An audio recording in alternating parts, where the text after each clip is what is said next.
Hi, everyone. Welcome back to Unedited Chatter with Stephanie and Tisha. We're so excited that you decided to join us today. Unedited Chatter drops new episodes every other Wednesday. Don't forget to like, follow, and subscribe on YouTube, wherever you get your podcasts, and the socials listed in the show notes. This show is an independent production. The views expressed here are our own and not those of our professional roles or employers. This is our Unedited Chatter. Now let's get to it. We are so excited to have Stacy Hurst with us today. Stacy is an assistant professor of teacher education at Southern Utah University, where she teaches courses in literacy and early childhood education. She also serves as one of 6 members of the Science of Reading faculty for the state of Utah. Wow, such an important topic right now in the world of literacy. Stacy holds degrees in sociology and elementary education, as well as a master's degree in education. Over 20 plus years as an educator, she's been a first grade teacher, an ELL teacher, a literacy coach, and a reading specialist. And her extensive experience includes coordinating and providing interventions for struggling readers and teaching teachers in the structured approach to literacy instruction. Finally, in her spare time, Stacy is the Chief Academic Advisor for Reading Horizons, co-author of a foundational literacy program, and founding member of Utah Literacy Coalition. She's passionate about literacy, as you can see, and believes that learning to read well is a civil right. Today, we're going to tackle Beyond Apps and Tutors, free reading support that every parent can provide. Stacy, welcome. Thank you. I'm so happy to be here. Stacy, I was so excited. I was telling Steph before we jumped on, her topic's great. This is going to really resonate with people. So I am really excited to talk about Beyond Apps and Tutors because literacy is something, obviously, that we all need in our lives. Young children, we're pushing it down further and further. You know, we have 4-year-olds. They're trying to make them start reading now. So I need to know where this started. Why is this topic near and dear to your heart? And then we'll just kind of jump right in. You know, that is a great question. I don't think I've thought about where it started, but I have listened to your episodes. And I know, Tisha, you said that you wanted to be a teacher. You knew that from 2nd grade. I think we are kindred spirit. That is about the time I actually started thinking of teaching as like a phase of growth. Like it was just natural for me. Like I'm going to be a teacher. That's just kind of how it was. And I have loved reading ever since I was very little. And I think that's probably where it started. And combining those two together, I feel like when I got my sociology degree, which was unexpected, to be honest, I was an elementary education major before, really. So I think that's what really brought to me the realization of the impact that literacy has on society and on individuals. And so that just created a passion for combining those two things, instruction and literacy. I agree. I also think it's the teacher, right? Yeah. My 2nd grade teacher was my favorite person. You know, I got to have her 2 years in a row. I think your teachers in your life change your life. And we can sit here and talk about it and tell people, but we all have that life-defining teacher that did something for us, right? And those of us in education get the opportunity to be that teacher, right? Which is so cool. That is exactly right. So the title that we have here is Beyond Apps and Tutors, free reading support that every parent can provide. Tell us about it. Because parents are looking for free and they're looking for any sort of help that they can to give their littlest or any age child a step ahead in literacy. And that's really where it needs to start, because by the time they get to kindergarten, even preschool, sometimes we have gaps that are very large if they haven't had some of these resources we're going to talk about in their early lives. And it really starts from birth or maybe even before, according to some researchers. But we know that speaking happens naturally. Some of us speak more than others. Yeah, naturally.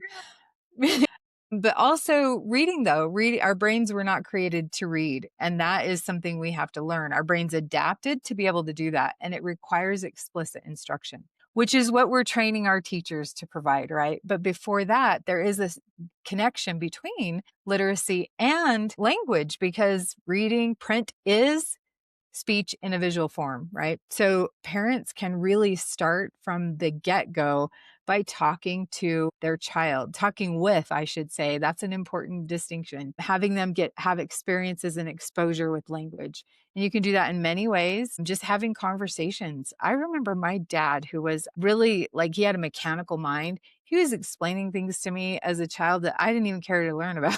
He was talking about how gears work and so forth. But that's the kind of conversation we can have with our children that will end up really making a big difference for them once they start reading or start that formal instruction. And the one thing I hear you say is that it doesn't have to be a very scripted. It can be that Nope. back and Yes. forth conversation about gears, about going to the grocery store and food in boxes and food in cans. And it could be all things all day that you're doing. So very much so integrated into routines. Yeah, absolutely. And having your children see you engage with print, however that looks. It may, if you're not a big reader, that's okay. You can write a grocery list or even fake it, right? Yes. Have books and act like you're reading them. They won't know, but they'll see that. And I think that's an important model too. We do use print in our everyday lives, even if we're just driving down the street. If we can't read, the way we interact with traffic laws will affect us. So, yeah, those are important things to model for your children too. And again, they're free. You just need to bring them to the fore, I guess is the way to Right. say it. I always told my parents, when you get in the car, talk to them on the way to school. When you pick them up, ask them questions that they can answer, not just how was your day? What did you do? I gave them actually a piece of paper that said, these are some questions you can ask your child today. I told them to talk at the grocery store. What is this? This is an apple. These are vegetables. And I think that people forget that talking to their child and carrying on a conversation with complete sentences is helping them, and then let them answer back and let them ask questions. And so I love that. And I love that we've all kind of given some different perspectives. So, what would you tell, like, if we have some teachers or some aspiring teachers or daycare workers or somebody, what can they do in the classroom? I know there's some of the same things, but is there anything that a teacher can hone in on the skills in the classroom that work? Well, one thing that I think most of us who are in education understand is that concept of the think aloud. That's very Good. helpful. And then also, even parents or early childhood educators, conversations about the alphabet.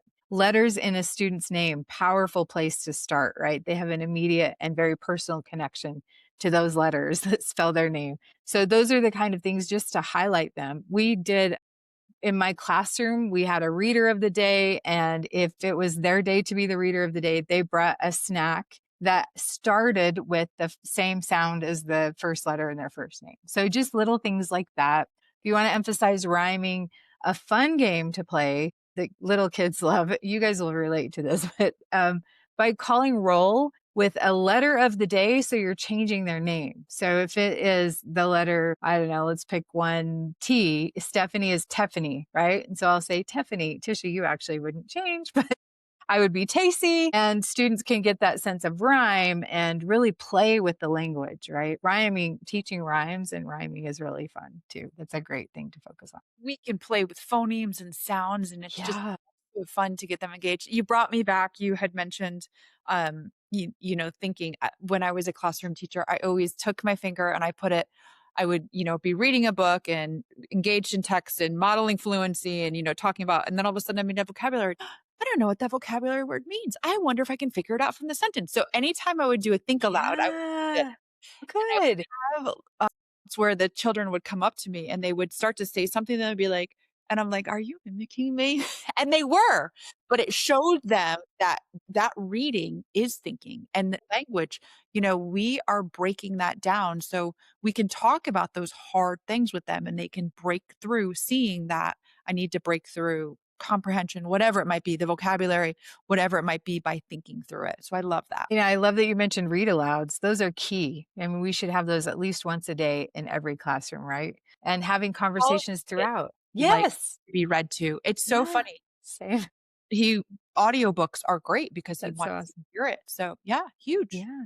I was thinking my own college students that I teach, they love that too. So never too old for that, right? I think that something we haven't mentioned that is really, really important is environmental print.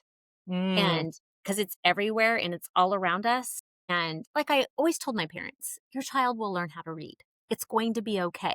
Because if you have a child that's behind their peers, or, even my nephew, the way that he says words, he will come home and say, I don't sound like the other children or kids. I don't sound like my friends. And he has a little bit of a lisp and he can hear it.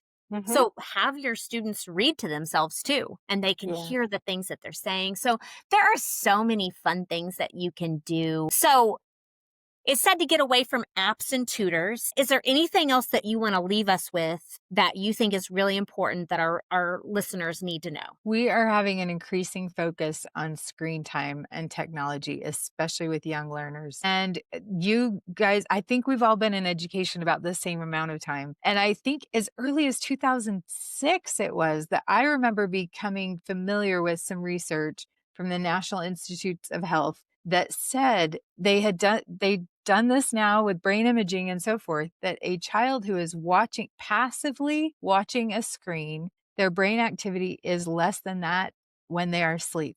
And that to me said, okay, we know those years of development are so important and they happen rapidly. We've got a window from birth to second grade, essentially, to teach reading well and to prime the brain for that. Technology has only increased since then. That was 2006. So almost 20 years now. And so I think interactive, one of my favorite shows is Sesame Street. I don't know if you guys can relate, but one of the reasons I think that it's so successful and they have other outcomes when children are watching Sesame Street is because they do interact with the children. If you remember that, they would ask questions, pause long enough for 5-year-old me to answer them. Right. So those are very intentional things. And I think as parents, probably keep an eye on the kind of screens your children are interacting with and making sure that they're very high quality if they are, and maybe limiting that.